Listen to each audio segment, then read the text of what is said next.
CM గారిని కలుస్తానండి. CM గారి పవన్ కళ్యాణ్ కూడా కలుస్తాను. నేను ఒకసారి కలిసిన బాధ అంతా చెప్పుకుందాం అనుకుంటున్నాను. 2015లో తెలుగు రాష్ట్రాల్లో సంచలనం సృష్టించిన నాగార్జున యూనివర్సిటీ ఆర్కిటెక్చర్ విద్యార్థిని రిషితేశ్వరి ప్రాణాలు తీసుకున్న కేసులో గుంటూరు కోర్టు ఎట్టకేలకు తీర్పిచ్చింది. ఘటన జరిగిన 9 ఏళ్ల తర్వాత గుంటూరు జిల్లా కోర్టు ఆ కేసును కొట్టేస్తూ తీర్పిచ్చింది. 2015 జూలై 14న నాగార్జున యూనివర్సిటీలో విద్యార్థిని రిషితేశ్వరి బలవన్మరణానికి పాల్పడింది. అప్పటి architecture college principal Baburao private ప్లేస్లో ఫ్రెషర్స్ డే పార్టీ నిర్వహించారని ఆరోపణలొచ్చాయి. ప్రిన్సిపల్తో పాటు పలువురు విద్యార్థులు మద్యం సేవించారని, అనంతరం విద్యార్థినులతో అసభ్యంగా ప్రవర్తించారని, సీనియర్ విద్యార్థులు సైతం ర్యాగింగ్కు పాల్పడ్డారనే ఆరోపణల మీద ఈ కేసు నమోదైంది. ఆ వేధింపులు తట్టుకోలేక తాను చనిపోతున్నట్టుగా రిషితేశ్వరి నోటు రాసింది. అప్పట్లో రిషితేశ్వరి కేసు సంచలనంగా మారి పెద్ద ఎత్తున నిరసనలు జరిగాయి. సుదీర్ఘ విచారణ తర్వాత గుంటూరు కోర్టు కేసుని కొట్టేస్తూ తీర్పు వెలువరించింది. దీనిపై బాధితురాలి తల్లిదండ్రులు స్పందిస్తూ తీవ్ర ఆవేదన వ్యక్తం చేశారు. 9 ఏళ్లుగా తాము న్యాయం కోసం పోరాడుతున్నామని, న్యాయం జరుగుతుందని భావించామని అన్నారు.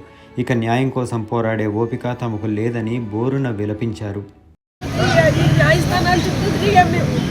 మాకేం న్యాయం జరగలేదు. ఇక మామూలు సామాన్యమైన ఏం న్యాయం జరుగుతుంది సార్? అసలు చెప్పండి మీరే.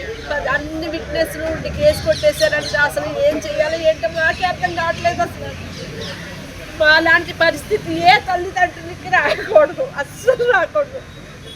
అంత సంక్షోభం అంతే. 10 సంవత్సరాల నుంచి ఏడ్చిన రోజే కానీ ఏడని రోజు లేదు. ఇప్పుడు కానీ న్యాయం జరుగుతుందని ఈరోజు పొద్దున్నే బయలుదేరి చేయాలి. ఇప్పుడు కూడా అన్యాయం జరిగింది. ఇంకేం చెప్పమంటారండి? చెప్పడానికి ఏమి లేదు. అంతా అయిపోయింది సార్. ఈ రోజున ట్విస్టే సార్. మొత్తం మర్చిపోతారు సార్. మొత్తం ఎంతమందిని విచారించారమ్మా? 170 మందిని విచారించారు. కనీసం డైరీలు కూడా పరిగణలో తీసుకోలేదంటే చాలా బాధగా ఉంది. అమ్మాయి రాసింది ఫారెన్సిక్ ల్యాబ్ నుంచి కూడా వచ్చింది, తనే రాసింది డైరీ. అది కూడా పరిగణలో తీసుకోలేదు. ఆడపిల్ల కేసులో ఇంత అన్యాయం జరుగుతుందని ఎప్పుడు అనుకోలేదు. ఏదో న్యాయం జరుగుతుంది అనుకునే వచ్చాము. హైకోర్టుకి వెళ్తారమ్మా? ఆలోచించి చెప్తామండి.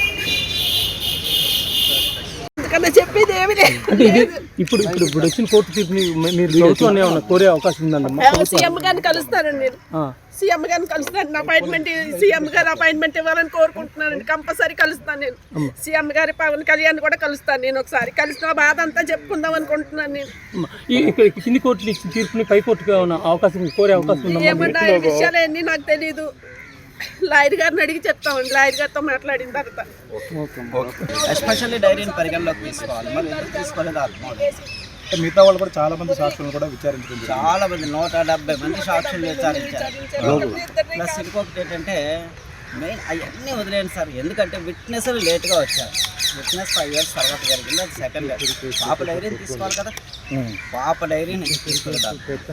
ఈ రోజుకి పాప డైరీని తీసుకోవాలి కంపల్సరీ. తను రాసిన 10 డైరీ మొత్తం పాప డైరీ అంతా డిఎస్పీ గారు మొత్తం అందరి దగ్గర ఉన్నాయి కదా.